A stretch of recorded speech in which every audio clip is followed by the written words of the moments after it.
All right, we're live. Welcome back, everybody. Welcome, FF Metrics community, to another exciting NFL offseason podcast episode.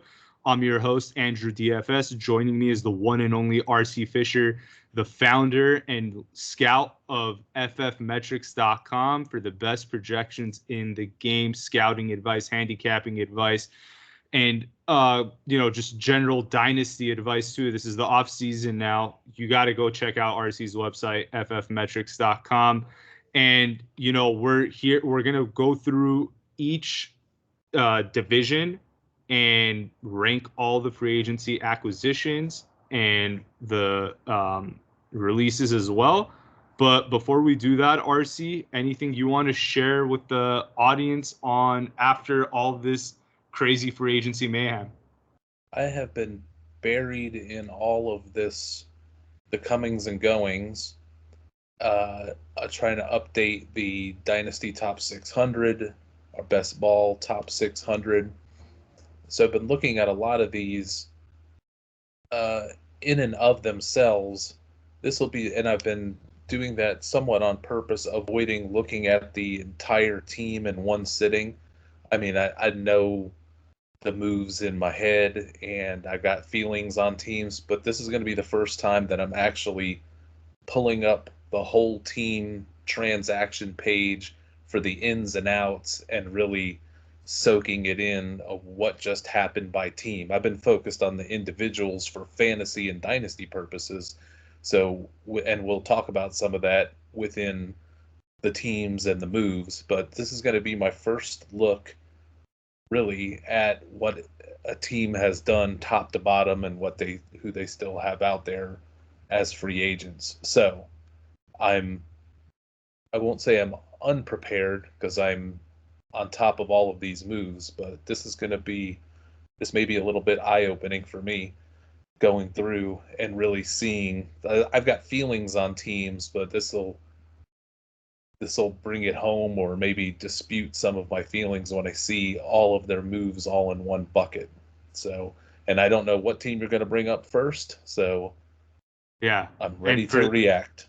For the audience, thank you all for joining, listening in. Some of you have subscribed already. That's great. For those of you that haven't, please do so. Turn on the notification button so you know anytime these podcasts drop on YouTube. Leave a comment, drop a like. We really appreciate your feedback and your support going through this. And like RC said, we're going to go division by division. We're going to choose a winner of free agency by division. Then we'll sort of like have our little brackets going, maybe we'll pair up each division, North, South, East, West, advance them to like a conference champion.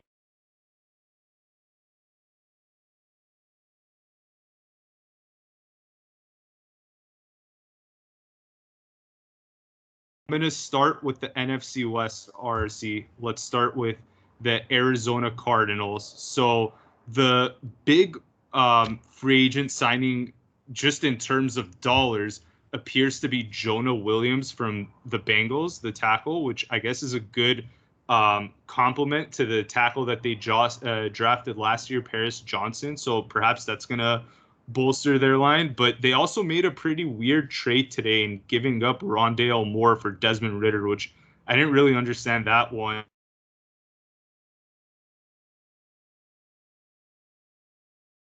What the Cardinals have done so far in free agency. I'm looking at the board, and I definitely want to talk about that trade, but I have three reactions looking at the Arizona board. I'm shocked at how flimsy it is when they've got the 7th most cap space in the league, and they were maybe top 5 going into this, and all they've come out of it with is, I would say, warm bodies. I don't see any real impact players. I mean, they've got players. Justin Jones, Jonah Williams, I guess could be. Jonah Williams is a pretty good get, but there's a lot of questions about him. I'm not overwhelmed by that. It's not bad, but I'm just looking at Arizona was a scrappy good team that I was hoping that they would take all of their cap space and be able to attract players to come to. And I'm not seeing anything exciting happening here. They may be going to re-sign Marquise Brown. I see he's the big name that's still out there off of their team. I thought they would, if they were going to pair him with Kyler Murray, as I've always thought that they wanted to or would, they would have done it by now, I think. So if they're not bringing back Marquise Brown, they just ditched Rondale. I think they're trying to tell us they're definitely going to draft a wide receiver. I don't see this team getting any better. And Desmond Ridder is nothing. Is better. It's better than the nothing that they had before. They weren't using Rondale Moore, so getting rid of him doesn't really impact them. Helps Atlanta. I'm just looking at this as this is one of. I had hopes for Arizona. I'm looking at this list and I'm going, I don't know what they're doing. In a division with the Rams, and the 49ers, you got to do better than this. Especially if you have the cap space. It's one thing if you can't, but Arizona certainly had an opportunity to improve their team, and at best they didn't really move the needle here. So if you're ready, let's move on to the next team in that division, RC. Seattle. I just want to jump one more thing on there. Mm-hmm. With that money, and with playing in a dome and playing in the Southwest, good. It's not getting stuck in New England or Cleveland. I would have thought they would have been able to attract players. I mean, they're throwing around some pretty good money for some decent players, but I don't see them getting any real impact. I haven't seen them make a wow move or, man, that was smart. So maybe this coach is not well liked. Maybe they don't want to play with Kyler Murray. It's a very odd free agency. So disappointed because I thought this was going to be a team on the rise, but it doesn't look like they're rising too much. Yeah. Definitely. They definitely hung into in games last year. I remember towards the end, they gave Philadelphia a run for their money, and they were able to put up a fight against opponents that people thought were much better than them when they were big dogs on the road and everything. But let's move on to Seattle, RC. The Seahawks have a new head coach from the Ravens, Mike McDonald. And basically what they did is their biggest move was re-signing Leonard Williams, the D tackle they traded for in the middle of the season with the Giants. So they got him on a pretty hefty contract, 3 years, $64.5 million. They also lost an offensive lineman, Damian Lewis. He's a guard to Carolina. And the other ones of note, the one that I didn't understand from all of this was them re-signing Noah Fant because they don't really use him, but they decided to pay him $10.5 million a year. They also, what they did recently today, I believe, is they traded for Sam Howell. And I think that one made a lot of sense, especially since they lost Drew Lock. So at worst, they have a pretty damn good backup behind Geno. And at best, they have a guy with potential. And, Sam Howell didn't have the best offensive line in the world with the Commanders, but, he could potentially do better with DK Metcalf, Tyler Lockett, and an up-and-coming Seattle offensive line, to say the least. Seattle also lost Devin Bush in all of this, and I believe that there isn't really too much more. And they lost Bobby Wagner, I guess, to the Commanders, reuniting him with Dan Quinn. Well, they lost Jordan Brooks they lost all of their linebackers, which would be on purpose with the new staff, but Jordan Brooks was the big loss to me. I mean, Wagner's a big name, but he's at the end of his career. Devin Bush doesn't mean anything. They brought in Tyrell Dodson from Buffalo, who played pretty well last year. But it looks like the new defensive-minded coach is gutting the defense because they've now gutted their linebackers. They are letting Adams and Diggs, not the wide receivers, but the safeties for Seattle, they're letting them go away. So I'm going to guess they're just going to draft all the new defensive-minded head coach wants to draft all new defensive toys to play with, is where it looks like they're going. I like the Noah Fant signing. They didn't use him, but that was also the Pete Carroll regime, who never really used Jimmy Graham correctly, or never used any of his tight ends as weapons. So the new regime got rid of the other tight ends and kept and paid Noah Fant, which I like. But I'm not overwhelmed with anything that they've done. I'm not seeing a bunch of genius here. It looks like more the old regime is gutting, the new regime is gutting anything having to do with the old regime. And I like the Sam Howell trade. I know that I was reading something where they came out and said we didn't get Sam Howell to compete with Geno Smith. There's going to be a competition. I mean, if Sam Howell's tearing it up, then he's going to replace Geno Smith. But they've got to come out and say this is not a push for Geno Smith. I would make the case. Give me your reaction to this statement. Let me put a number on it instead of being too generic. What if I made the claim that Sam Howell's the third best quarterback in this draft? The Sam Howell that we know right now, that he's the third best quarterback in this draft. Does that strike you as crazy, out of bounds, or No. make some sense? No, I think that makes sense. I think he might end up being the best one out of this class. I mean, I think this class has a ton of questions. I don't think third is a stretch. You could even make an argument for the best quarterback out of all of this. So at the very least, they have a backup. At best, yeah, they have a long-term starter.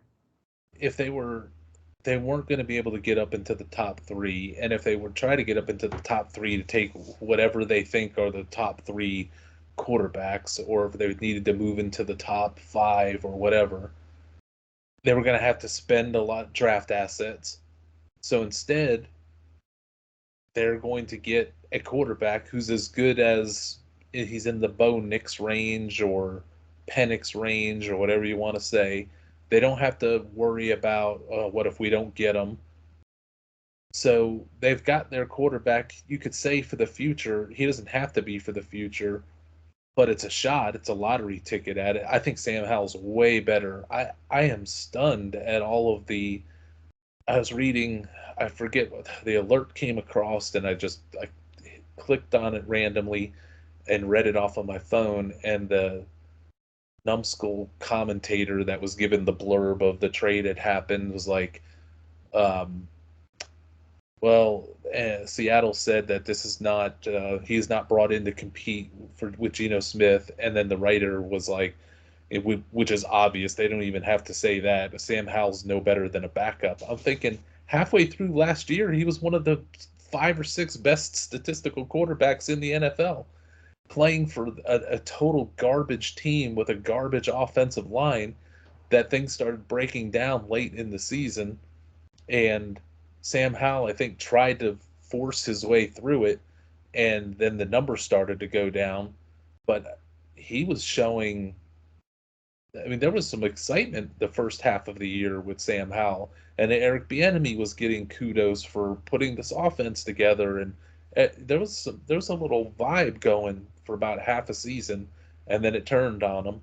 I don't think it's a Sam Howell problem. I'm not saying Sam Howell's the next elite quarterback, but I'm stunned Washington just gives up this easily.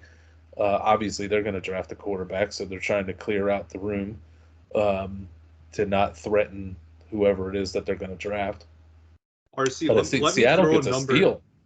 Let me throw a number back at you. What's the probability in your? I know you're not big on him, but what's the probability JJ McCarthy hits? Would you say 15% chance, 20% chance that he becomes a Pro Bowler? Oh, that becomes a Pro Bowler? Let's just or a solid starter. I think he'll be, if he makes it, he's gonna be in that Desmond Ridder range of he can start. He's Taylor Heineke. call the plays and make some throws from the playbook, but if you're asking him to carry your offense, is never going to happen. That's what Ritter's problem was.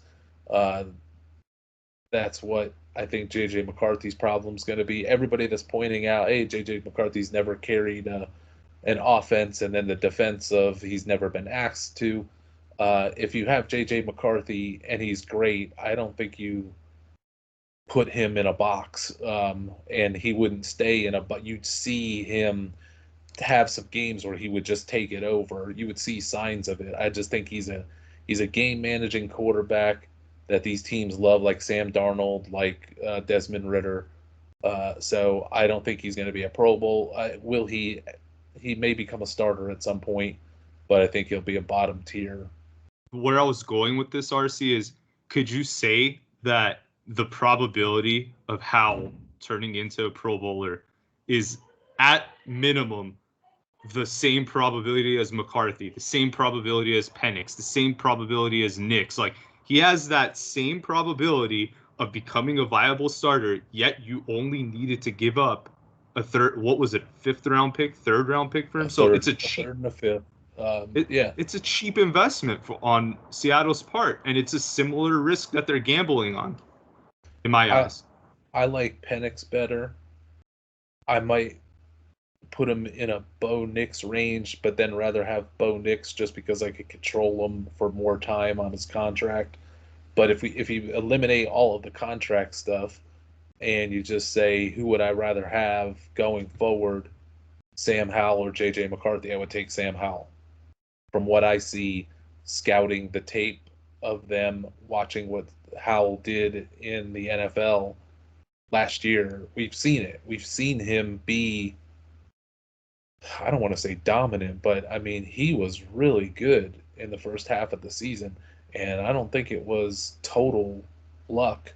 I think it was bad luck in the second half. I don't think Sam Howell's going to be one of the top half of the league starters either, but at least Seattle's assured of getting their hands on him and working with him. They don't know what would happen in the draft, whether they'd be able to get to whoever McCarthy or Nix or whoever. So I get what they're doing. It's not going to mean Super Bowl for Seattle, but I think it's a good move.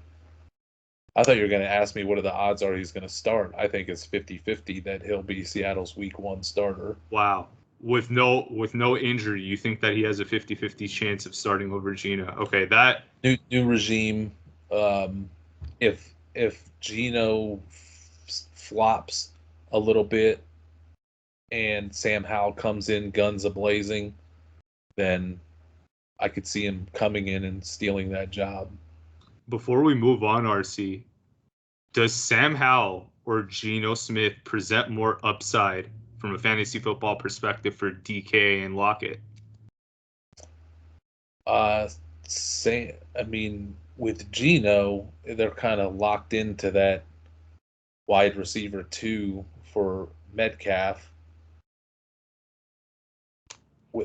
Lockett's getting to the end of his rope.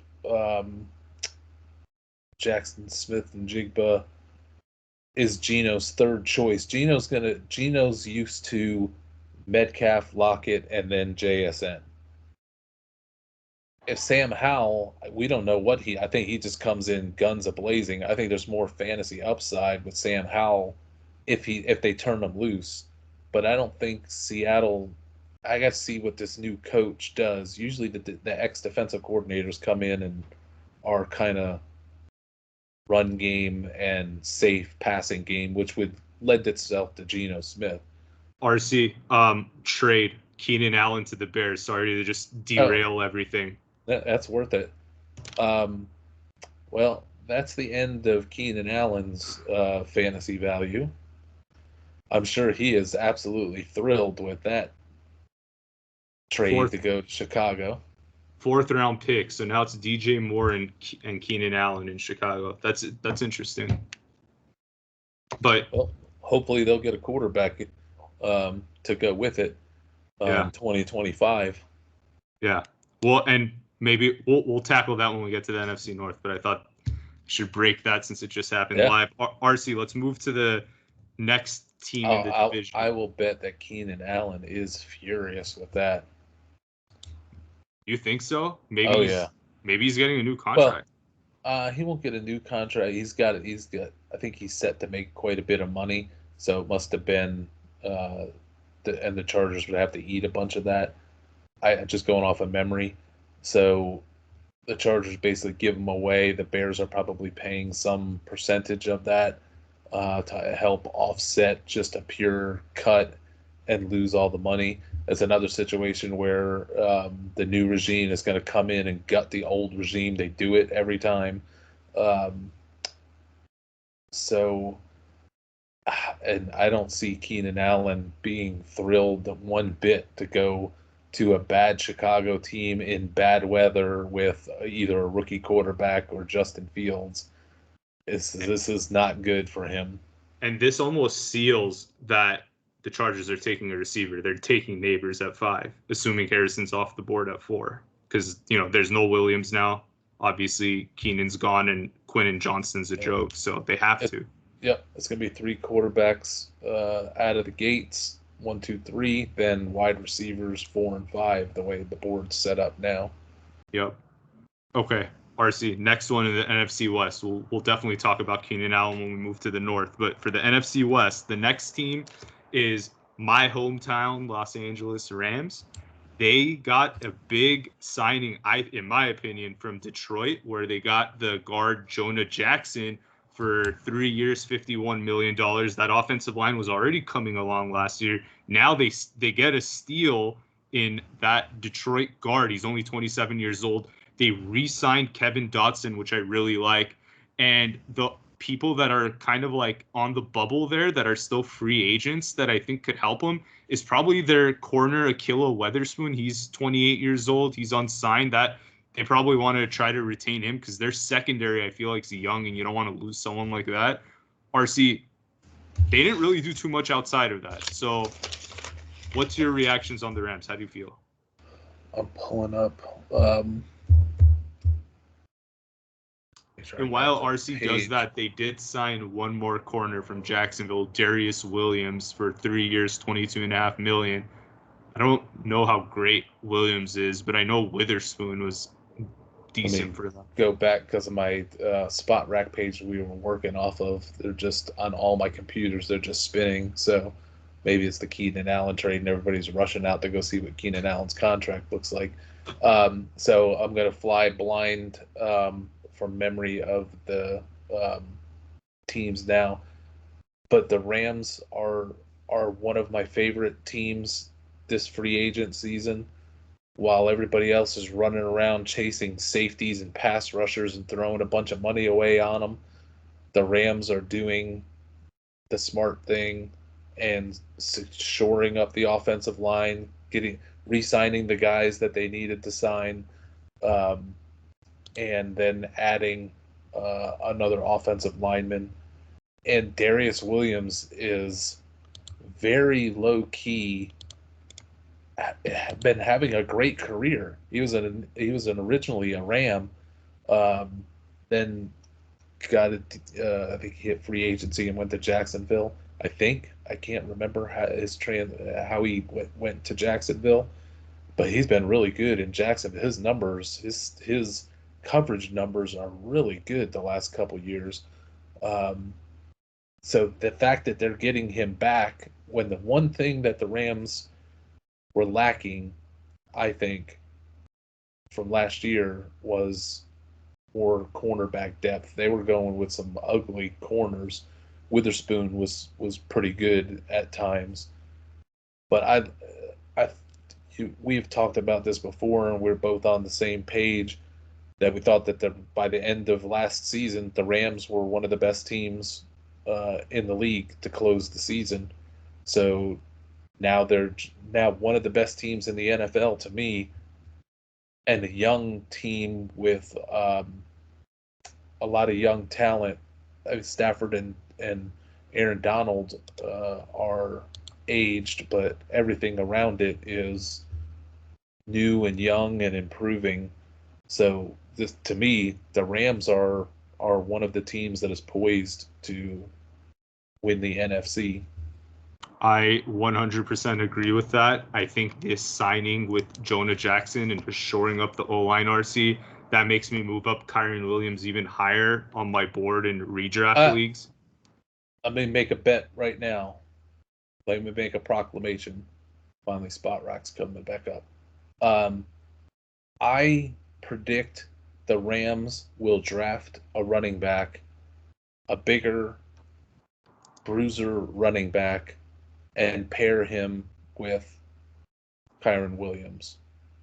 So you don't think Williams is owning that? And it will undermine his fantasy value. Okay, that's fair.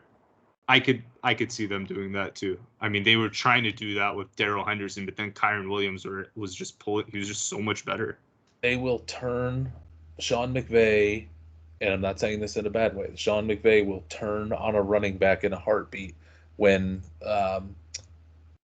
Cam Akers was going to be their guy, and the second there was a little bit of a problem with Cam Akers, boom, they switched. When Darrell Henderson was going to be their guy, and then boom, they went to Cam Akers, and then when Cam Akers was struggling, they went back to Darrell Henderson.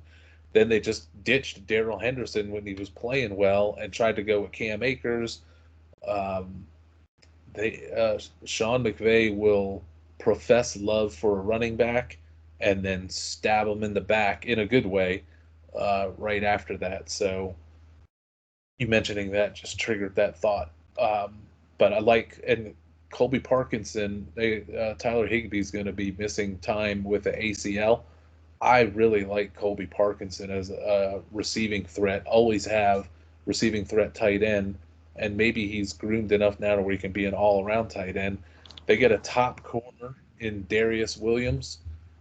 I just like what they're doing. Jonah Jackson is good. The guys that they re-signed themselves from their own, didn't allow them to get to free agency. Just everything they're doing seems to be perfect. And RC, remember, this team was trying to rebuild last year. There were talks of even moving off Stafford, and then all of a sudden Puka Nacua comes around. Their offensive line's playing good. Kyron Williams pops out of nowhere, and this team could have easily represented the NFC, and they could have won the freaking Super Bowl last year had chips fallen their way. But obviously they got knocked out in the first round by Detroit. So lots of good things going on in LA. Let's move on to the last team in the NFC. Go ahead. They're a backup quarterback away. Me feeling better about who their backup quarterback is because Stafford you can't kind of pencil in Stafford as going through unblemished in a season. They're whoever their backup quarterback is away from me taking them even more serious. Carson Wentz isn't going to get it done for a week, middle of the season, maybe. I'm talking about like if Stafford goes down for a couple weeks or what have you, with all the quarterback talent that's out there now. Like I would have loved to see them get a Sam Howell. Maybe they're going to draft one of these falling quarterbacks to be the future that doesn't have to be the future right away. Like if they got Penix, I would lose my mind. So I've already started to put some bets down on the Rams to get to the Super Bowl and the Rams to win the NFC West, which is at plus odds because everybody's so sure the 49ers are going to win that division. So, speaking of which, let's move to them, RC. So they let quite a few people walk. They released Eric Armstead, who signed with Jacksonville. They got rid of Sam Darnold, who went to the Vikings. Clyde Farrell went to the Commanders. Javon Kinlaw to the Jets. They still have Chase Young, Randy Gregory, and Sebastian Joseph Day sitting out there in free agency. We don't know if they're going to come back, but they've signed Leonard Floyd from the Bills, who's an okay pass rusher, and Yetur Gross-Matos from the Panthers. All in all, though, I think even though the Rams made fewer moves, I feel like they improved more than the Niners. It feels like the Niners didn't move the needle and maybe even took a step back. Yeah, all I've seen the 49ers do is ditch defensive front players or just let them walk in free agency, and then they brought in other useless fill in the blank pass rushers nobody really cares that much about. So I don't think the Armstead loss is any big deal. I think Leonard Floyd's incredibly overrated. Gross Matos doesn't do anything for me. Jordan Elliott is just a body. Kinlaw wasn't a big loss. Cleveland Farrell wasn't a big loss. They just basically swapped around some DBs. And this is, as we talked about during the playoff podcast, this is a defense that's not great. Everybody thinks this is a great defense. This is not a great collection of defensive players. And their big problem has been the secondary and some of the duds they've had on the defensive front line. I don't see them getting better on the defensive line with this group, and I don't see a cornerback or anything. Now, this is a draft to get cornerbacks, maybe to come, but just basing it on free agency, San Francisco has basically just spinning its wheels right now. It's already a good team, so it remains a good team, but I think the Rams are getting ready to or are about to buzz right by them. So, RC, unanimously, I think we can safely say the NFC West winner in free agency, the Rams. The NFC West winner, arguably the NFC winner, arguably the favorite to win the NFC, except for there's one other team that has gotten my attention through this free agency period in the NFC that I think I have to put them over the Rams. It's not the 49ers. We'll get to it when we get to it. Okay. Well, let's go into the NFC North, since that was a pretty big trade that happened as we were going on the podcast, RC. We'll start with the Bears, since they were the last place team in the division. And as my spot tracks trying to load, because everyone's probably rushing to see Keenan Allen's contract, we know that the Bears got Keenan. They didn't trade Fields, which was interesting. And he's losing value by the day if whatever he had. Yeah, I mean, if the Falcons could get something for Ritter, it's just shocking that they couldn't get anything for Fields. They lost Mooney, which isn't, I mean, they weren't really using him, but I guess with the new quarterback coming in, that he would have potentially used them. They re-signed Jalen Johnson, which was a good signing for them. But RC, what else did you see with the Bears in your mind? This is a good defense that didn't get any better. It was on the brink of being one of the best defenses in the NFL. The foundation was there. Matt Eberflus is a really good defensive coach. This defense seemed on the brink, and what they've done so far, I don't understand any of it. They spend a bunch of money on Kevin Byard, who's past his time. He looked terrible for Tennessee and the Eagles last year.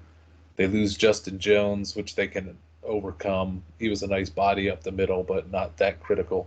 The defense doesn't get any better. They take a step back at wide receiver, even though they weren't using Darnell Mooney. Darnell Mooney's one of the better wide receivers, I think, in the league, just waiting to happen.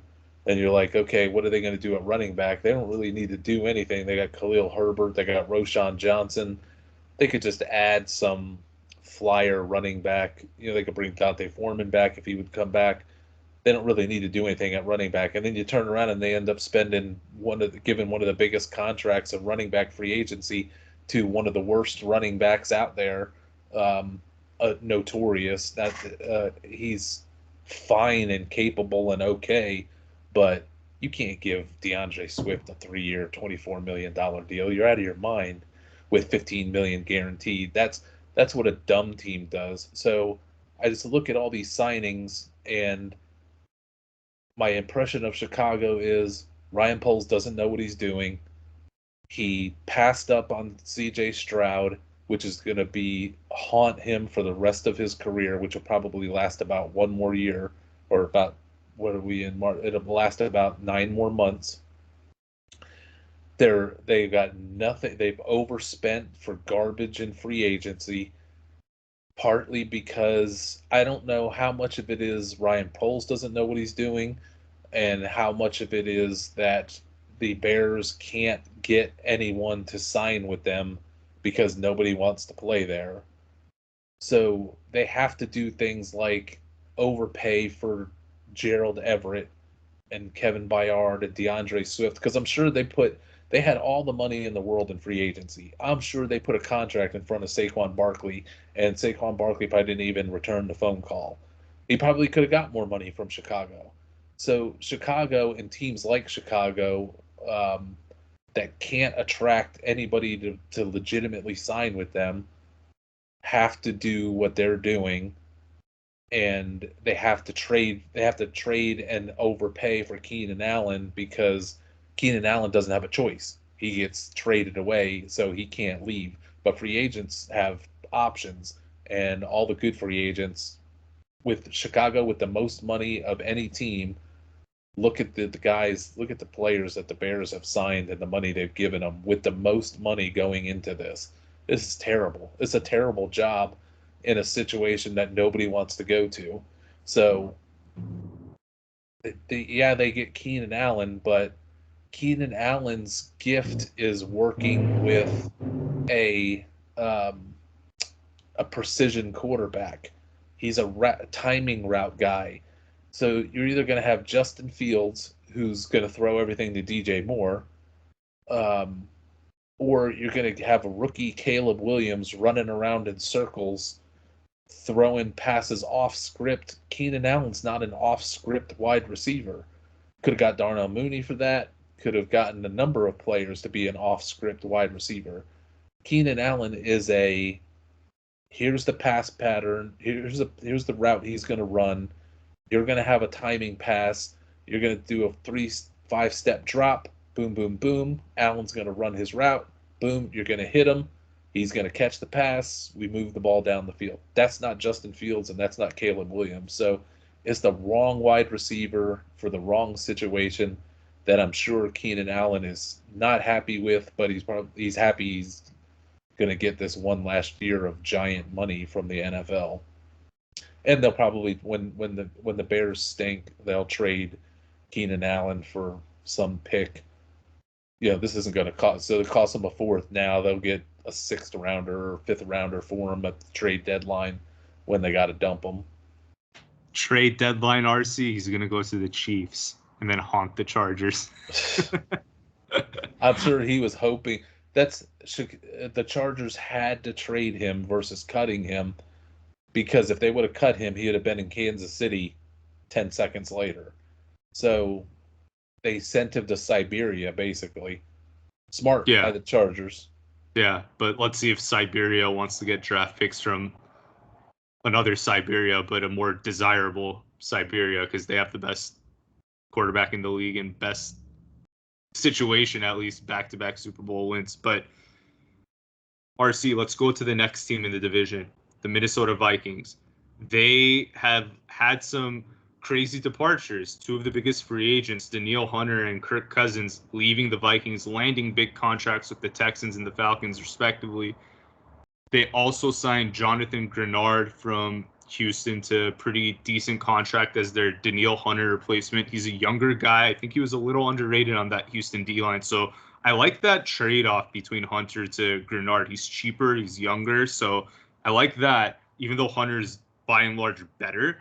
They also got Andrew Van Ginkel from Miami and Blake Cashman also from the Texans, and also from their division rivals, they got Aaron Jones, which I thought, it hurts Ty Chandler's value, but I kind of like that division rivalry with Green Bay and Minnesota now, with Aaron Jones potentially going to make the Packers pay for choosing Josh Jacobs over him. So how do you feel about the Vikings, RC, and their new quarterback, Sam Darnold? To talk about the non-quarterbacks first, I would rather have, not taking money into consideration, just taking the players into consideration, I would rather have Marcus Davenport and Danielle Hunter than I would Jonathan Grenard. I'd rather have Danielle Hunter than Jonathan Grenard. Danielle Hunter is maybe the best pass rusher, sack guy, if that's what you want, maybe in the league. But there's guys like TJ Watt and stuff that are just great all around. But you're talking about like just a pure pass rusher, like a Myles Garrett. I think Danielle Hunter's better on his best day than a Myles Garrett or a Joey Bosa or something like that. So if you're just wanting an edge rusher to go rush the edge, I'd rather have Danielle Hunter than Grenard's kind of up and down. But then they also lost Marcus Davenport, who's a sneaky good pass rusher as well. So they basically lost two really good. They lost 1.5 good edge rushers and got back a pretty good one. Agreed. And RC, did you just? Is that real? Yeah, that's real. Hollywood Brown just signed with the Kansas City Chiefs. So that was going on when RC was describing Minnesota. Let's just do this show for the next 24 hours. The whole league will be traded. I wonder if Kansas City was like, well, we're not going to get Keenan Allen for free, so let's make the Marquise Brown move. How do you feel about that, RC, relative to like MVS and the other like not big time receivers they have? I mean, Hollywood Brown's okay, but do you think Mahomes could elevate Hollywood Brown to another level? I mean, Mahomes can elevate anybody, but I don't. My first reactions are, why didn't they just pay for Darnell Mooney? Why are they getting Marquise Brown? Why didn't they get Curtis Samuel? Marquise Brown, I have to look at his contract, but I mean, they're trading for him, but they must be. They're not paying his fifth-year option. They're probably getting a negotiated deal with him. Of all of the wide receivers, if I'm like, I got Patrick Mahomes, I need to get great wide receivers around him. If Keenan Allen comes free, we don't have to pay a bunch, and we can steal a Darnell Mooney.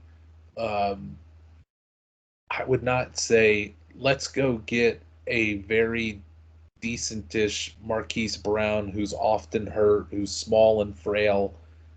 Let's get him and to pay him a ton of money to stay here. Either we pay him a ton of money for 1 year, or we pay him a ton of money in a new contract. So my gut reaction is he's going to be the new Marquez Valdez-Scantling, and that's not going to be good for fantasy for him. So I would be a Marquise Brown seller. I would not be this is the Marquise Brown moment. I feel like every division we break down, a crazy trade's going to happen. So I'm really excited to move to the NFC South or East whenever we do. But let's continue on with the NFC North so we stay on track. All I've seen, just to wrap up Minnesota, is Minnesota swapping around defensive players. Like I love Andrew Van Ginkel, very good football player, but DJ Wanham was a good player that they lost in free agency. I'd rather have Van Ginkel, but I think they won. Excuse me, they won the Van Ginkel versus Wanham, but they lost the Hunter versus Grenard. I really like Blake Cashman, but they lost Jordan Hicks, his time was running out. Aaron Jones is a bump from Ty Chandler and whoever else. Alexander Mattson was the worst, as we said all along last year. But none of this there's just a bunch of sloshing around of similar-ish players that maybe they've come out ahead on in the wash, but when you lose Kirk Cousins and you fall to Sam Darnold, it's over. Your season's over. Why are they wasting time spending all this money on defensive players when they're going nowhere fast? The one downfall, RC, with these offensive-minded coaches is that they think they can make any quarterback work, and I think that KOC actually thinks that they have a shot with Darnold.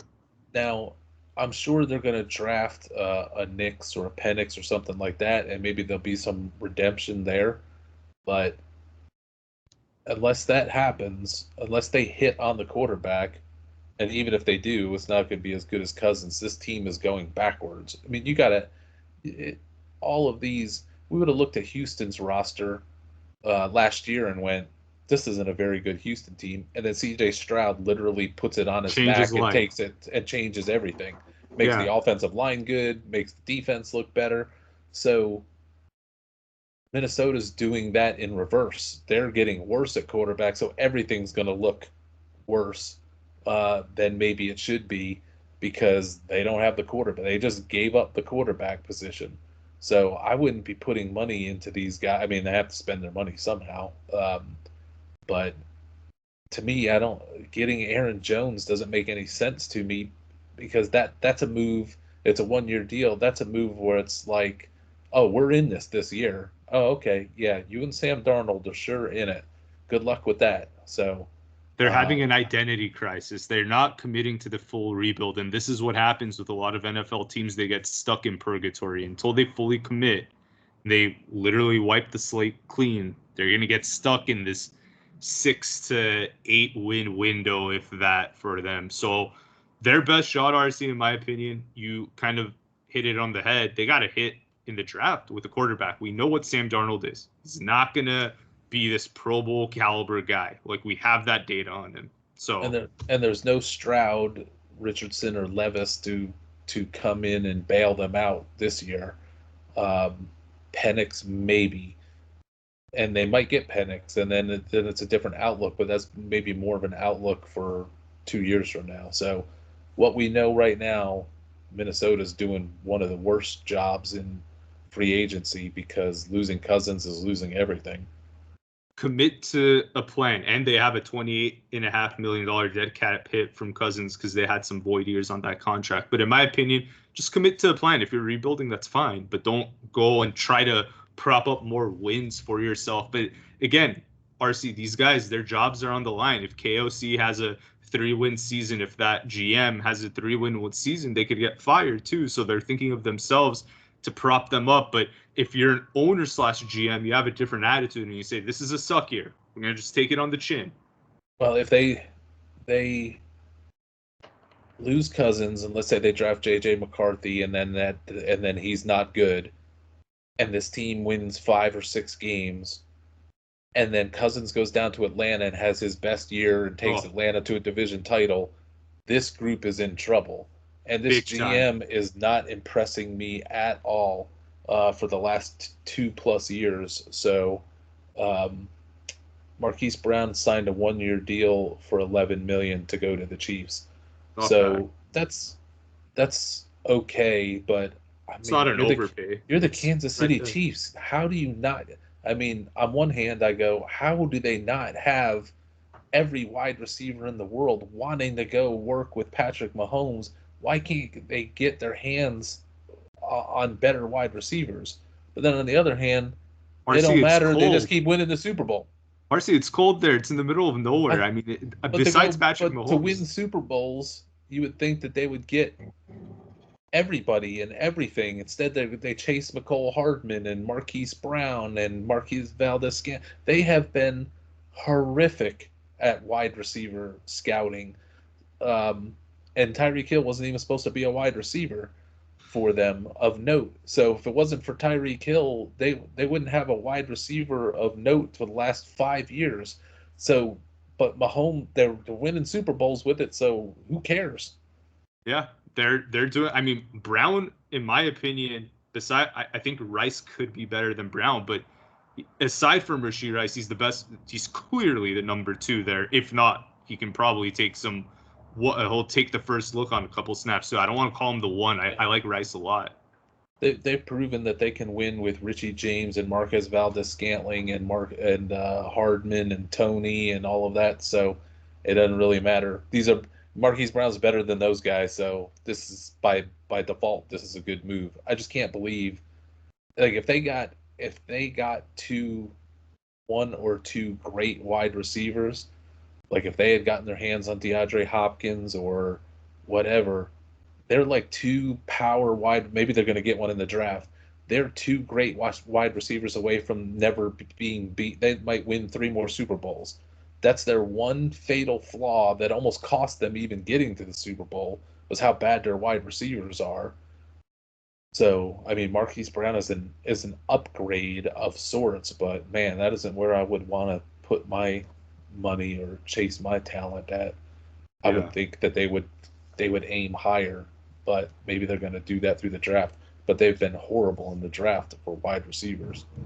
But RC, anyway, let's hit the Minnesota not next good. team in the NFC North, the Green Bay Packers. So their biggest move was potentially getting Xavier McKinney. It's definitely their most expensive move. A strong safety from the Giants. They gave him a 4-year, $67 million contract. They signed Josh Jacobs for 4 years, $48 million. Personally, I'm not the biggest Jacobs fan. Like I would rather give Aaron Jones that money if it was me, but maybe I'm missing something there. And they lost John Runyon, one of their guards, to the Giants. They obviously they let Aaron Jones go, and they also lost Darnell Savage. So basically, they had to swap McKinney for Savage, and Savage got a much lighter contract from Jacksonville. RC, what do you think of Green Bay? I think a sure sign of a team that's not focused on the right things is a team that puts too much money into two positions, safety and running back. I also think edge rusher as well, but keep that aside. You shouldn't be putting big money into safeties and running backs. And what did they do? They went out and put big money into a safety and a running back. So they could have just kept Aaron Jones for another year. They brought back A.J. Dillon. They could have kept Jones and just ran that duo. They didn't have to put all this money into Josh Jacobs. Josh Jacobs is fine. I mean, the Green Bay Packers are maybe a nudge better, but I'm not overwhelmed with what they've done. And this is a team everybody thinks, oh, they're on the rise. They almost, made it to the NFC finals and got past San Francisco. All that is true, but they almost barely got to the playoffs to begin with. Yeah. They were not doing well going. It wasn't like they were on the rise and caught fire and got into the playoffs. They were stumbling. They stumbled into the playoffs and then played some really good games. Very impressive in the playoffs. Yeah, in the playoffs. So I don't know that this team has arrived more than they just got hot for a moment and played a dying Dallas team. So and remember, they lost to Tommy DeVito Monday night or late in the season. Yeah, I'm not negative. I'm not positive on this. There's just them spinning their wheels, and I wouldn't have done it this way, but they're not hurt or helped so far. Okay. Last team in the NFC North RC, the Detroit Lions. They lost Jonah Jackson. Their offensive line, I think, could survive that hit. They're a pretty strong unit, so I'm not overly concerned there. But they gained Amik Robinson from the Raiders, a cornerback who signed a 2-year, $9.25 million deal. They definitely need cornerback help. I don't know if he's the right guy for it. Now, check this out, RC. They also signed DJ Reader today from the Bengals, which I like. That bolsters already a strong defensive line unit. And they also signed the Minnesota defensive end, Marcus Davenport, to a 1-year, $6.5 million contract. If he's healthy, he could definitely provide some pass rush support. But they lost Chauncey Gardner-Johnson to the Eagles. So their secondary is already bad. So they lost. I know you're not a big safety guy, but I mean, it's not. I mean, they need that secondary support. But I like what they did on the D line. So I kind of want to say, like, in my opinion, in the North, that so far they're winning free agency, but they really need to address the secondary somehow through the draft, through free agency, getting Witherspoon from the Rams. They need to do something here. Well, what if I paint it this way? I think Amik Robertson is good. I won't say great. I'm not going to say bad. That he is good, useful. He's not a ace starting corner. They may move him into the slot. He may be part of a group, but he's somebody you want as part of the group. That to me was a very good move for the price. But what's not showing on the free agency thing is they traded for Carlton Davis from the Buccaneers, and Carlton Davis has been a top corner in the past couple of years, on and off, but he's battled some injuries, so he hasn't looked good in spots, but that was him coming off an injury. Potentially, the Carlton Davis move is one piece of the 1-2 punch that they need to have at cornerback. If Carlton Davis is full, clean bill of health, and then they draft one of the great. There's a bunch of cornerbacks in this draft class. If they don't bypass Christian Gonzalez again, a massive mistake that they should have taken instead of Jahmyr Gibbs last year. If they can get one more corner, however they get them, I have to say the Detroit Lions are on their way to the favorite of the NFC. They're within arm's length. Them and the Rams are in an arms race to be the top team, to me, top teams in the NFC, because what they were lacking was a secondary for Detroit. And Robertson helps. Carlton Davis is an answer for one side. And then safeties, there's 100 veteran safeties ready to be gotten. With the way you play the safety market is you let all these moron teams spend all of this money on their favorite young safeties, like Green Bay just did, pissing away a bunch of money on Xavier McKinney. Not that he's not a good player, but there's a virtual all-star team of corners, unsigned, veteran guys that can plug right in and can be on a Super Bowl potential team that they're going to be able to get for. They could get two vets. They could get Jordan Poyer may have signed, I think, with Miami. But yeah, guys like that, or Simmons or whatever, whoever's got some juice left in the tank, they could get one or two of those guys on a 1-year deal cheap. The first wave of safeties all go for this, these crazy contracts. Then a month from now, we'll be looking, and the top available free agents will all be safeties that we recognize their names, and they'll go for like $2 million for 1-year deal because they don't have anywhere to play, because they didn't get picked on in free agency because they're not young anymore. So if Detroit gets a safety or two, veteran one to work out, and then with Carlton Davis, and then DJ Reader's one of the best defensive tackles in the league, low key. I mean, they're loaded. RC. They were the defense. They were defensive problems away from being the best team last year, and almost getting over and getting to the Super Bowl. They're well on their way to plugging up every hole that they had. RC, let's not even call it a defensive problem. It was a secondary problem. Their run defense was the best in the league, and I would love to see another Rams-Lions showdown in the playoffs in Detroit. Stafford coming back. That would be incredible. So I'm excited for that. And the fact that you said Amik Robinson, the fact that you like him makes me feel a lot better about that secondary. I totally forgot about Carlton Davis too. So that makes me happy.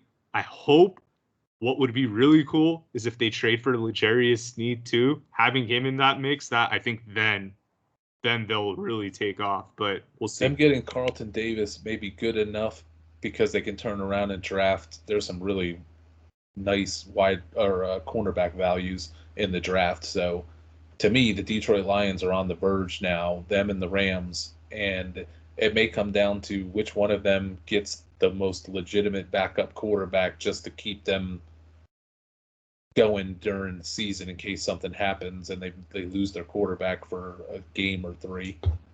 So, RC, I think this is pretty fair to say the Detroit Lions are the winners in free agency from the NFC North. Absolutely. Okay.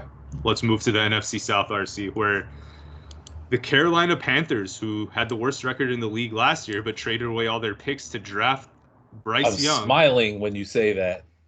Counting my money in my head from the under win total bets of 2023. Well, they were pretty active. I lift my Panthers colored mug up. Hey, RC's in Carolina, so he gets to own the Panthers and all of their failures. So, but anyways, RC, they were pretty active though. So I want to get your thoughts on this. I know we're not high on Bryce Young and whatnot, but let's see what they did. Let's get your reaction to their 2024 start. So they sign a guard from Miami, Robert Hunt, to a pretty rich contract, 5 years, $100 million. I don't know that he's a $20 million a year lineman, but they probably need to overpay to get people at this point. Then they also got another guard from Seattle, $53 million, 4 years.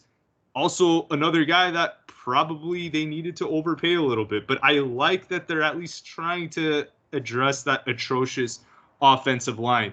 And they lost Brian Burns. They traded him for, relative to his skill level, peanuts to the Giants. Like, he's an all-pro caliber player, so they lost him. They lost Frankie Louvu to the Commanders. They gained A'Shawn Robinson, which I like, but I mean, it's not really a game changer there. And they got DJ Wanum from Minnesota. RC, all in all, I want to say that they improved, but I mean, like, really, they had nowhere to go but up, right? Like, it's not that big of a deal unless you like these guards more than I do. There's nobody on this list outside of the offensive linemen that is any grand improvement. It's a guy in, a guy out. They have not gotten better in any way except for if you want to isolate down on the offensive linemen. Damon Lewis isn't that great, but it's a body. It's something to try to turn around that terrible offensive line. And then Robert Hunt is good. So that's a good signing. I wouldn't have spent that much money on Robert Hunt, but okay, you got to spend your money on something. So by virtue of that move, they're better. The problem is that it's like the Minnesota Vikings. You got a false premise of getting better because Bryce Young, they're trying to build everything around Bryce Young. They're trying to get him Deontay Johnson. They're trying to get him wide receivers and protection. They think it's about protection, the coach, and the offensive line, when really it's a Bryce Young problem. So they're just setting money on fire, trying to build around Bryce Young, and they probably won't figure that out for another year or so. I mean, this is David Tepper trying to correct his error by giving him a offensive-minded coach who's a great quarterback coach, giving him offensive linemen. Doesn't matter if they're any good or not. It's just more offensive linemen, and getting Deontay Johnson, who's past his prime and is a locker room problem. It doesn't matter. They're going to try to make everything around Bryce Young better, but the problem is Bryce Young. Yep. And RC, honestly, they're stuck with Bryce Young for 3 to 4 years. I don't know that there's another way that the owner can spin this. He's going to try to overcorrect for himself. If it was me and you that had $1 billion one day because we're such great football commentators and analysts and we bought the Panthers, yeah, we'd get rid of Young, fire sale. But the guy is going to try to prove that he's right. And, you know, it's a psychological game here too. So I totally understand what he's trying to do, but I don't know that this is going to work. This is having your car that you take back and forth to work, and putting new tires on it and putting a new stereo system and speakers into it, but the engine blew up and the engine's still blown up. So it doesn't matter all the other things, get a new paint job, get new tire. Doesn't matter if the car won't turn over because the engine blew up. And that's Bryce Young. So that car ain't going to ever move because you got an engine problem and you gotta get rid of the engine and put a whole new one in. Really, they just need to take it to the junkyard and scrap it and start all over again. So Panthers are better, but they're still terrible. Yeah, it's like putting perfume on trash. It's still gonna smell, right? Like they got a little bit better. But moving on to another team in that division, RC, and this is actually my favorite team in the NFL. I've never told you this, but I'm actually a big-time Falcons fan. We didn't have a team in LA for a long time, so I needed one to follow. I think that's the first time I ever heard from you. You were twisted about something I said about the Falcons. So I think I knew that. Okay, fair enough. I've been hiding with But now you've come out of the closet. Hey, we got Kirk Cousins, and I can't wait to mess with Chris from Bet the Close with getting his quarterback. So I thought now is a good of time than ever to come out. But RC, Kirk Cousins, big signing, 4 years, 180 million, 100 million guaranteed. They get Darnell Mooney from Chicago, which is a great addition to their receiver corps. And let me just stop and say, because we're talking about Darnell Mooney, and I've said it a couple times, he's good and all of that. And if you're not familiar with his work and you only take, what is said by, ESPN blurbs or whatever on the signing, you're like, who cares about Darnell Mooney? Darnell Mooney is a Pro Bowl level wide receiver that got buried in Chicago by terrible quarterback play, and then they brought in DJ Moore, and whatever they had, they shifted to DJ Moore. And Darnell Mooney's game is more of a downfield. They put him as a downfield receiver, which is what he's good at. But they didn't have a quarterback that was really going to be able to throw it to him. It's just like Allen Robinson's career went to waste in Chicago. Darnell Mooney the same. So when we say that, Darnell Mooney's a good signing, Darnell Mooney was one of the best wide receivers from his draft class. And he had a 1,000-yard season, I think his second season in the league. He was considered their number one. They got rid of Allen Robinson, and they're like, Darnell Mooney is our best receiver. They tried to sign him to a big extension, and to show you how smart Darnell Mooney is, he no thank you last year. I'm hitting the bricks. I'm getting out of here. He could have got more money staying in Chicago last year, but he wanted out. So this is a great number 2 wide receiver, ready-made. You don't have to guess, is this rookie really got it? Or, we're going to try to take a rookie in the second round. This is a experienced wide receiver who's been productive, who's got talent that, oh, by the way, they just drop him in with Drake London and Kyle Pitts, and now Rondale Moore and Kirk Cousins. This is stunning what the Falcons have done. This is exactly what the Falcons needed to do. It's the opposite of what we talked about with Carolina, the opposite of what we talked about with Minnesota. You got a quarterback problem. You got the ultimate fix. The fix like this doesn't come around that often. You got it. Then you got to protect it. But they already had a great offensive line to begin with, so they don't have to go chasing offensive linemen. Credit to them. So what do they need to do if the offensive line is set? They need to build wide receivers around them to open this offense up. They already got Bijan Robinson and Tyler Algier. They already got Drake London. So they plop in Mooney and Rondale Moore, and they're set to go. No rookie growth curve, or we didn't realize when this guy, this rookie got his money, he was going to go crazy. They got legit veteran-ish wide receivers to go with what was already in place. This is an offensive, I won't say juggernaut, but a potential juggernaut. Yeah. And the defense what about Kyle was already Pitts? Yeah, the defense was already has a good infrastructure. So if they draft well to supplement the defense with this great offense, this is like the Atlanta Falcons have become a better version of what the Detroit Lions offense is. They just needed their Jared Goff, and they got it.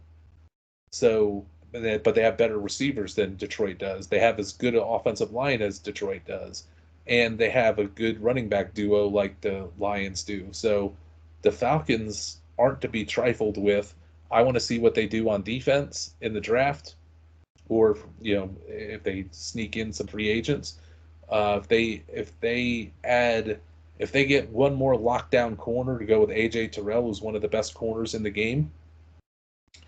I mean, if that's what they spend their first round pick on, God help them if they end up blowing their pick on an edge rusher. Like RC, they constantly do that. Since they got rid of Rich McKay from football operations, at least, it looks like Terry Fontenot's the one running the show this year. Even though McKay is a part of the organization, Terry has a lot more leeway to just do what he wants, and you're seeing a difference. They're going after players where, I've been a fan for the team since the Vic era, Joey Harrington. I've seen many iterations of this team. This is the first time where I'm seeing them actually make good decisions in free agency. So they still need. I know that they have a good defensive infrastructure, but don't forget they lost Okuda to the Texans. The Calais Campbell's a free agent. So there's still some pieces that they need to really build upon this defense. Not saying they can't do it, but they nearly missed on Danielle Hunter. They offered more money than the Texans did, but he ultimately chose Houston because no state tax, and he's from that area. And I know that they're being linked to L'Jarius Sneed as well. So if they get Sneed opposite of Terrell, you got Bates back there. I know you're not crazy about safeties, but he's one of the safety. best. He's one of the best safeties in the league. If you're gonna pay one, pay one, you pay him, and they already got him, so it doesn't matter. If they can pull off a Sneed or take one of these great corners in the draft, not great, one of these really good corners in the draft, and they hit on the right one. You're talking the Rams, the Lions, and the Falcons may be the three best teams in the NFL, not just the NFC. It's music to my ears, but let's move on to a division rival of the Falcons, RC, New Orleans, who feels like they've been in cap hell for a long time. The Drew Brees era, they went all in there at RC. They never committed to rebuild, and they're paying for it. They're getting a bunch of mediocre seasons, and they had that big splash signing. They tried to get their version of Jared Goff with Derek Carr, but the problem is that Saints team is falling apart. And you see it this year with a bunch of free agents hitting the market. Andrus Peat, Marcus May, Trey Turner, all free agents. The only notable signing they've had is Willie Gay, and they lost Malcolm Roach and Lonnie Johnson already to other teams, but for pretty reasonable deals. RC, these guys have been in cap trouble since Brees retired. I don't see an end in sight. They're probably going to have a really bad season this year, and probably the owner's going to clean house with the coaching staff. Maybe even GM Mickey Loomis is on the hot seat here too, and possibly reunites with Sean Payton next year in Denver. But it just feels like they can't get out of this cap trouble.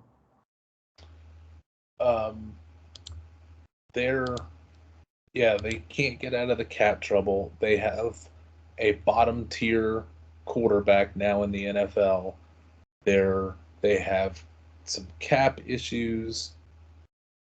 Nobody seems to be rushing to sign with them. I mean, they've got a little bit of space to do something, but they've done nothing. They keep wasting money on Michael Thomas. They keep living in the past, trying to hold on to the past. This team to me is going nowhere. There's not much to talk about with them. They're not getting better.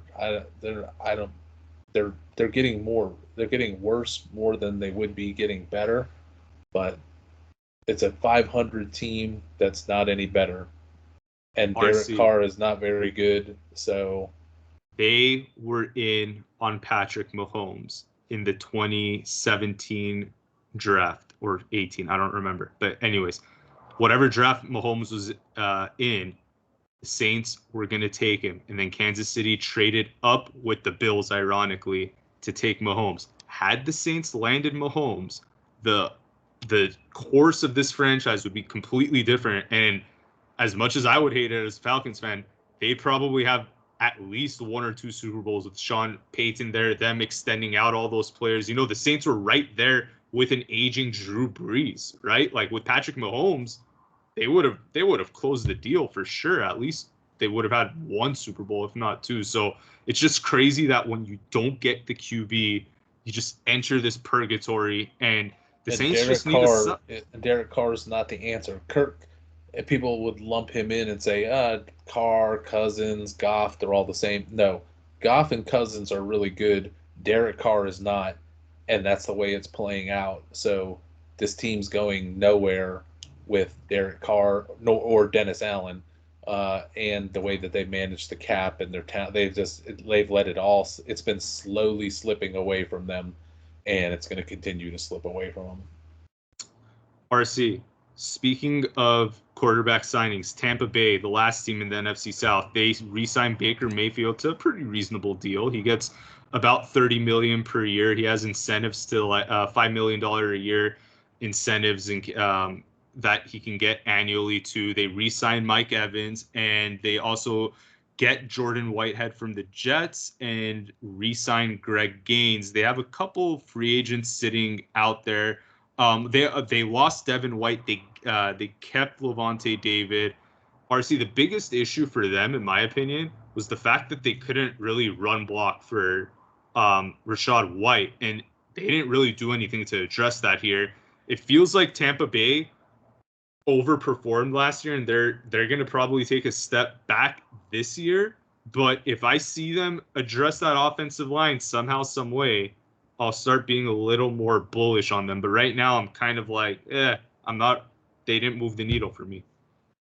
The best thing that happened to the Atlanta Falcons was not accidentally winning the division and going to the playoffs last year, because that allowed them to get rid of the main problem, Arthur Smith, which allowed what's all happening now to happen.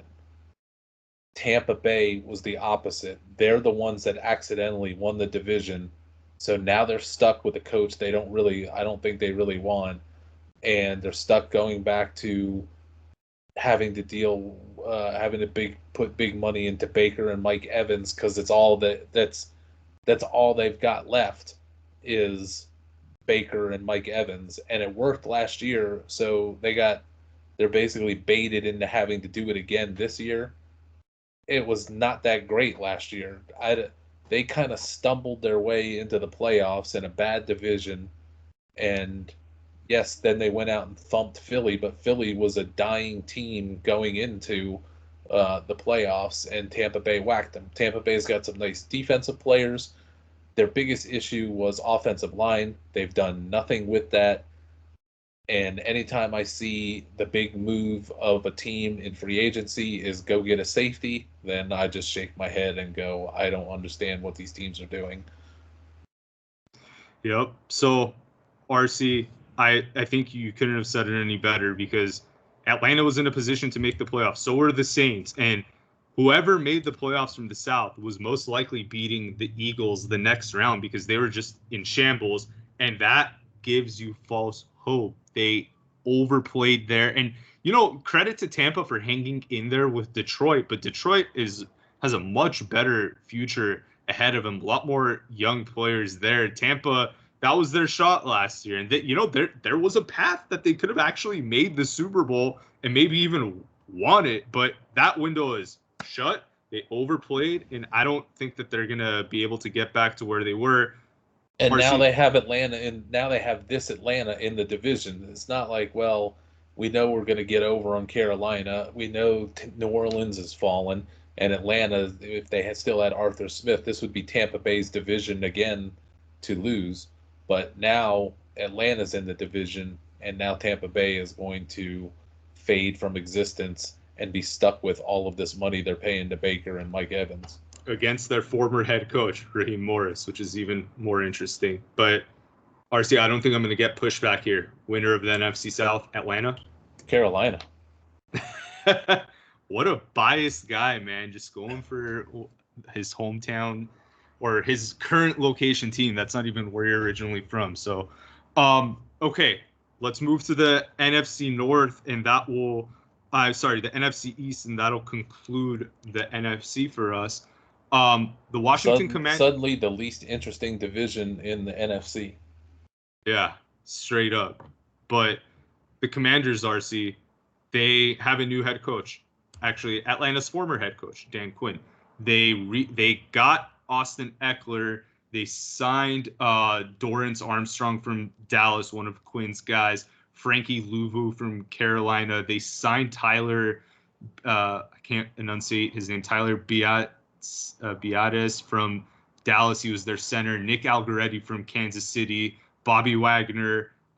They're making moves, RC. They obviously they traded away Montez Sweat, that old regime, and they got rid of Chase Young. Sweat was he changed life for that Chicago Bears defense. So I don't think that was the right move. But I didn't like that they lost Curtis Samuel, Kendall Fuller. So all in all, RC, what are you seeing here? Did they improve? This is a horrible team that let whatever good players they had go, and then they turned around and spent money on a bunch of past names to bring in. You could tell by the guys that they're signing, nobody wants to go to Washington on purpose. I don't know what this team is doing. Once again, it is arguably the worst team in the NFL, period. And they got rid of Howell too, which is, And they got rid of Howell, so they're even worse. Yeah. Okay. They may luck into Jaden Daniels, and that give them some hope, but it's still a garbage team around it that they're overspending for names, and they let a bunch of really good, low-key, good names go, like letting Brissett go wasn't too brilliant, but I'm sure he didn't want to stay. They may have offered him money to stay, and he's like, no thanks. I'm going to go have a shot maybe in New England. So losing Fuller, losing Sam, they lost good players, and they brought in a couple decent players, but they spent so much money on them, it makes them bad moves. So Washington is terrible. They're not winning the division or this free agent period contest so. Let's move on to the Giants, RC. I don't think there's much more than that. They got Drew Luck from Seattle as another QB that can come in and compete with Daniel Jones. They obviously let go of Saquon Barkley, who signed with the Eagles, but instead they went around and signed Devin Singletary. Obviously, he's not on Barkley's caliber, but instead of paying Barkley, they got a pretty reasonable deal with Singletary. They also, the big thing there is they traded for Brian Burns, which now their defensive line, you got Dexter Lawrence, you got Burns, you got Thibodeau. So, RC, what are you seeing here? Do you think that the Giants are heading in the right direction, or is this going to blow up in their face? Giants are in the running for one of the worst teams or the worst team in the NFL. Brian Daboll has been exposed for being a terrible coach that nobody even wants to coach with him. Players don't want to sign there. Barkley couldn't wait to get out of there. Devin Singletary certainly not an upgrade. I mean, this whole team only had Saquon Barkley going for it on offense with a terrible offensive line, and now you take Saquon away and you're going to put in Devin Singletary. Hell, they wanted to sign A.J. Dillon, and he's like, no, I'll just take a cheaper deal and stay in Green Bay. Nobody wants to go play for the Giants. This is a big problem, roster and situation. Everybody's going to get fired. This is a dumpster fire in action. The only thing the Giants have going for them is that Washington is just about as bad as they are. And Bill Belichick wants to coach there, so maybe he'll go take over in 2025. But I don't know how much you're keen on Belichick taking that over. He did a really great job once Tom Brady was gone. Really slick moves in free agency and great drafting and great winning record once Brady left. And the instinct to get rid of Brady, beautiful. Great coaching. Great general managing and great coaching. Hey, RC, you know what? Brady is one of those people that defies all logic, all past trends. Sometimes you can't look at historical data when you're dealing with someone of Brady's caliber. And other players, there are exceptions to every rule. Belichick, it was known before letting Brady go, move off a player 1 year too early rather than 1 year too late. But this time, that thing that he's known for bit him in the butt. And now he's without a job. Had he hung on to Brady, I bet you the Patriots would have won at least one more Super Bowl with Brady. That COVID year was theirs. They would have dominated that just from a strategy perspective, for sure. So, anyways, RC, let's move on to the Eagles. They signed Bryce Huff from the Jets, who's a young pass rusher, 3 years, $51.1 million. They obviously go steal more money on fire for their defensive front. Okay, so we know how RC feels about Bryce Huff. I mean, he's okay, but I can't believe they just paid him $51 million in free agency to join that disaster that is the Eagles defense. I mean, how do they not wind up with Daniil Hunter or Grenard or anybody like that? How is it Bryce Huff is there? So they get Bryce Huff and they lose Hassan Reddick, and they're not getting any better here. Sorry. No, To I mean, aggravate these edge no. rushers making $50 million is so ridiculous. I already know what's going to trigger you. If I say a safety or edge rusher got signed, I know you're going to go off. So I was anticipating it. But at least they, addition by subtraction, RC, Hey, say, they got two of the players who don't want to play in the NFL. They just want to take your money. So they go and get Devontae Parker and Devin White, two guys that absolutely do not want to play football, but they want to take your money to do it, to go out and not play football. So they scouted and got those two guys at least. So things are really looking up for the Eagles defense and team in general. yeah, and they're losing Fletcher Cox too, who's one of their like stalwarts, their veteran leaders. So we don't know how their defense is falling apart. But again, they got Barkley, RC, so that's going to be interesting.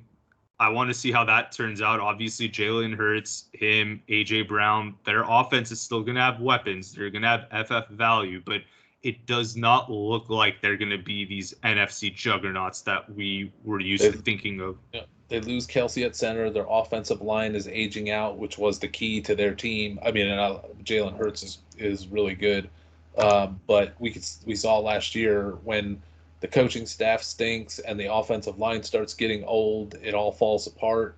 Then you look and go, man, they really need to put it in an infusion into this team, or they're going to lose it.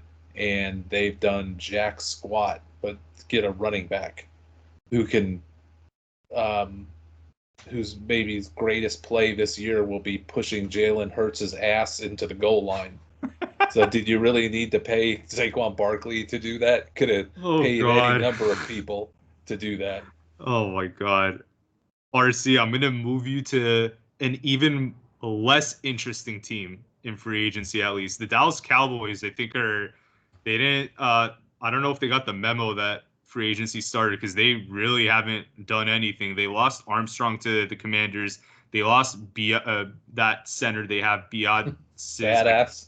I like that. They lost badass center to Washington. They also lost Dante Fowler, and they lost Tony Pollard going to Tennessee. They still have Tyron Smith sitting out there, Stephon Gilmore, Jaron Curse. So they're losing people. They're not adding people. It's going to be hard, RC. Just looking at this list, I don't know who wins free agency in the NFC East. If I had to just pick one, it's probably the Eagles just by default. The NFC East is becoming the last year's NFC South, where it's like, okay, the winner's probably going to have a losing record. I will say that Dallas is the winner of free agency in the NFC East by not participating in it. At least there's that. There's no evidence of them going out and pissing away a bunch of money on terrible players and hurting their cap, and they don't have a lot of cap space to begin with.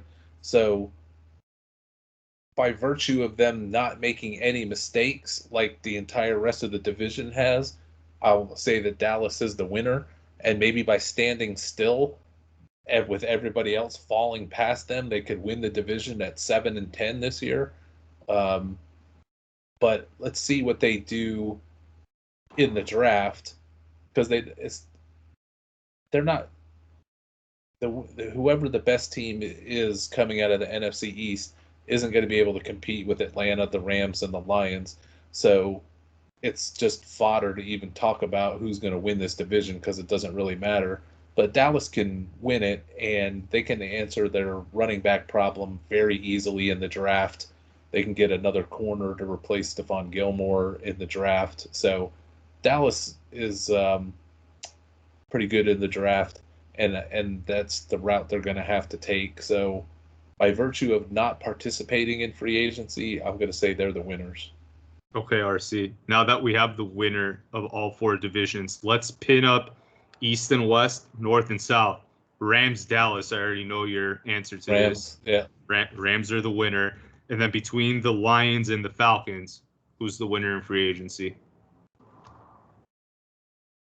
I will say that the Lions are, I'm just going to say that the better team for one reason, that it's hard to assemble a bunch of players from the outside, put them all together, and then have magic happen that you're going to just race right to the Super Bowl because you had a wobbly team and you brought in some good players from the outside, and then all of a sudden you're a Super Bowl team. That's not usually how it happens. It more happens like with Detroit, where they already went through that. They got the Goff, they did the rebuild, they got the players, they're knocking on the door.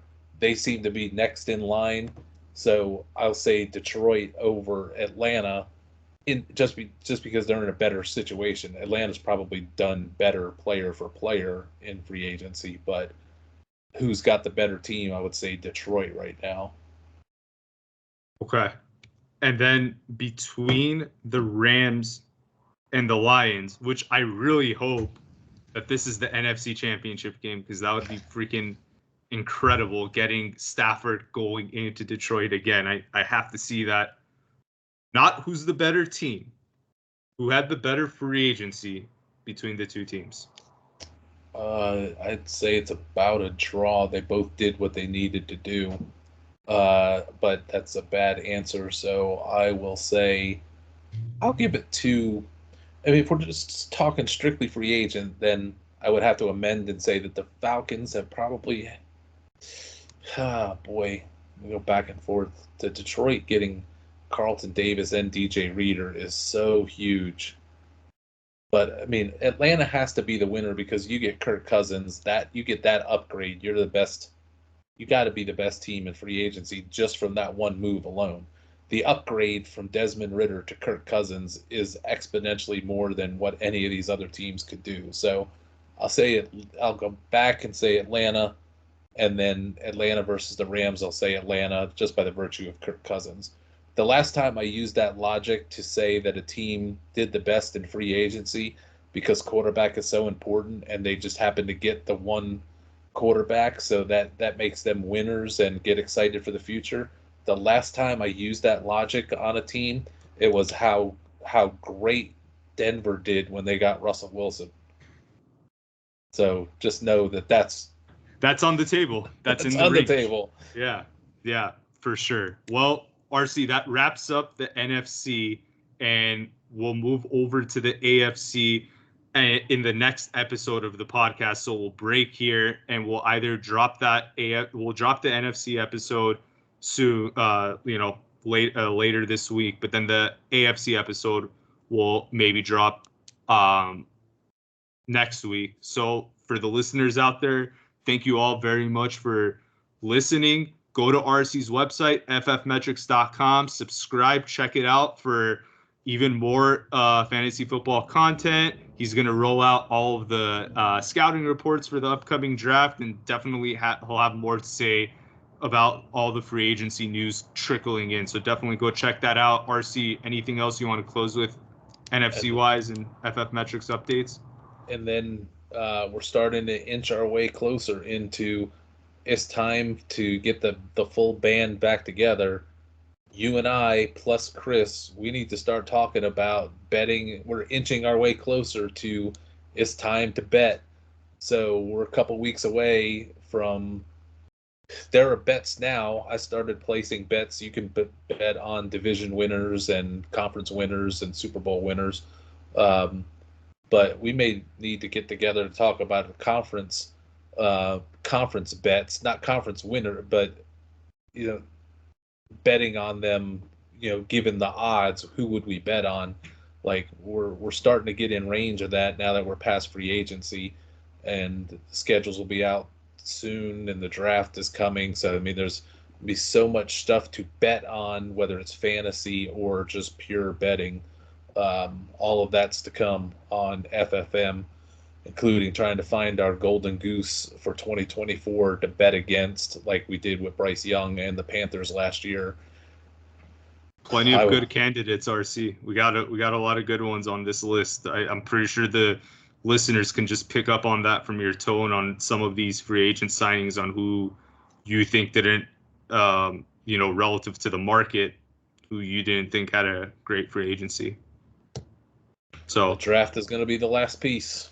Yeah. And we'll definitely have more podcasts around that and the draft. We'll probably have another one, maybe Xavier's or Ross's mock draft. We'll do another episode of that. But thank you all for listening. Please don't forget to subscribe and have a great night. Okay. We